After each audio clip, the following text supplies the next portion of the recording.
Се додека Уставниот суд не одлучи дали оспорените членови на Законот за патни исправи и Законот за безбедност во сообраќајот се уставни или не, да се донесе времена мерка со која ќе може да важат патните исправи и пасошите и по 12 февруари.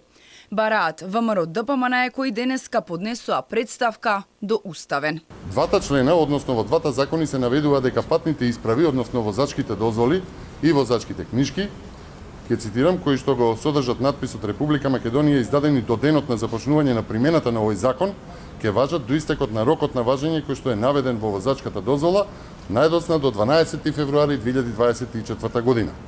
Овие членови почитувани во двата закони се директно спротивни на Уставот и тоа во членовите 8, 9, 11, 25 и членот 27 од Уставот.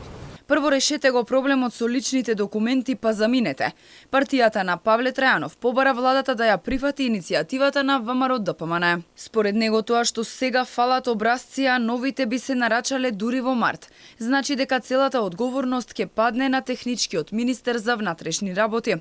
За овие гужви и малтретирање на граѓаните пред шалтерите на МВР вели, мора да се најде решение, но и мора владата и ресорните министри да понесат одговорност. Ако се пролонгира тој рок, тогаш ќе се рестаретат шалтерите пред МВР, ќе ги снемат тие гужви, такво чекање, мислам дека апсолутно не е потребно.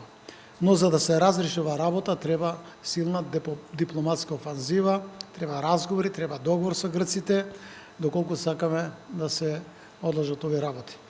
Вие знаете дека Демократскиот сојуз веќе неколку пати даваме изјави и пишувани на пресконференции, во дебатни емисии, дека МВР нема капацитет и не е подготвен да ја направи оваа операција до 12 февруари и дека треба да се пролонгира рокот. Пред неколку месеци МВР отвори пунктови за промена на личните карти, патните исправи, возачките.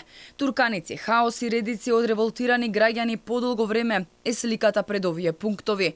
Согласно преспанскиот договор подпишан со Грција, до 12 февруари 2024 година мора да се променат личните документи и да стои новото уставно име. Граѓаните се изложени на дополнителни трошоци, но и губење на време пред пунктовите, откако името беше променето и покрај неуспешниот референдум и против волјата на најголем дел од граѓаните.